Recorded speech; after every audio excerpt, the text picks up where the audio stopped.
Hi guys, welcome back to another video. I'm Shah and this is Thoroughly Enjoyed Books. Today I am bringing you an announcement video because I am going to be hosting my very first readathon. I think it's my first readathon. I've thought about and dabbled with doing others in the past, and I've hosted several reading sprints for other readathons, but I think this is the first one that I've hosted that's actually going ahead. This is the History Readathon, stylized HI-story, history, stories. I thought I was funny.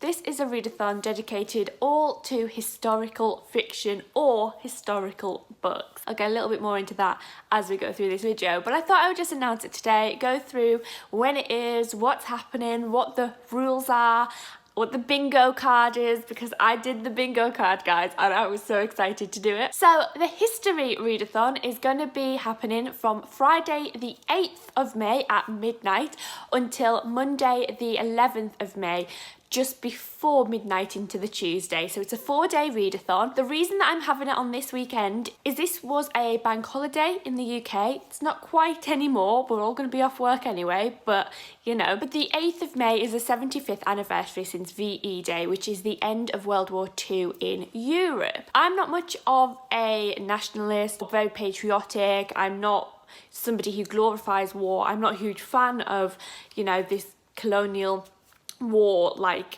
mindset that a lot of people in Britain do have. However, I think this is so important to commemorate because, World War II happened everywhere. We're apparently living in war times now, except our enemy is this virus kind of thing. And I just thought it would be a good time to do a historical readathon at such a historical time. So that's why it's going to be that weekend. It's going to be 4 days because I just thought, having that extra day might just be a little bit more fun for people because historical books tend to be quite chunky boys. And basically all you have to do is read historical books during this readathon. What counts as historical, I hear you ask? Well, the very good question, because until recently I didn't think I was a huge fan of historical fiction. So historical can be anything that is set in the past. I know the definition is a historical event or some sort of historical relevance. However, for this readathon, I'm just going to go with any book that is set in the past. Historical fiction doesn't have to be a certain time period ago. It doesn't have to be 100 years plus. It doesn't have to be 50 years plus. It could be set in the 1990s. However, what I will ask is that the book that you are reading is set at a time period and looks at the issues of that time period as well. So not just a romance that is set in the 1800s, unless there is something else going on in the background with that. So that can be war fiction, it can be classical fiction, it can be kings and queens and regency type books such as Philippa Gregory. It can be more fantastical history, so featuring pirates, for example, which was one of my favourite things. There are Twitter accounts for this readathon. Is the HI_storyathon. I'll leave links down below. If you go to that, you will have seen that there are some logos floating around, some bits of promotional material. What you will notice from that is a lot of it is very white Eurocentric, and the historical events that I've mentioned to you here are very white Eurocentric. That is because when I was making these logos, I didn't want to put in anything that might be deemed offensive towards another culture. So there are a lot of famous symbols around the world, but I don't know the impact that those might have on other communities. So what I would ask you to do, if you are from a non-white, non-Europe background, please get in touch with me so that we can create some logos that work really well for this readathon, that don't make a mockery or don't offend your culture. So I know there's a lot of Black history, there's a lot of Middle Eastern history, there's a lot of Asian history that I'm not privy to, that I might use images that are offensive without meaning to, and that's why I've only used historical images that I'm familiar with and I know aren't going to cause offence to anybody. And like I said, I would like some help to make those materials a bit more inclusive, so please leave a message down below. So now that that's out the way, I'll introduce the bingo card. This is the bingo card that I've created. I'm really happy with it. It's only a 4-day readathon, so I didn't want to have loads and loads of challenges on there that were unattainable in that time, especially because historical fiction is such a chunky book most of the time. So of course you can use the same book for multiple prompts on this bingo card.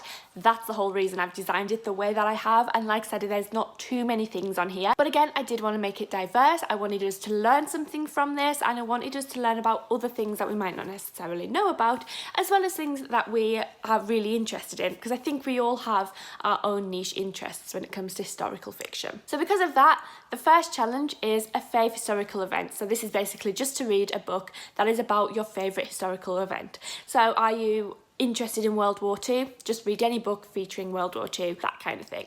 The second one is a non-fiction book. Now, this one snuck in because originally it was a historical fiction readathon, but I did think, you know what, include some non-fiction as well, because a lot of people like reading historical non-fiction. A favourite historical figure. So similar to, like I said, about a historical event, if you have got a favourite historical figure, so if you like World War II fiction and Winston Churchill is your favourite figure, for example, or Anne Frank is your favourite figure, or if you're interested in Russian history and therefore Anastasia and the Romanovs are your favourite figures, that kind of thing. These three could probably all link together as well. You could get a full bingo chart by just reading one book about Winston Churchill if you wanted. That's what I mean by about it being quite easy. Then we've got something from your cultural history. So if you're British, something about British history.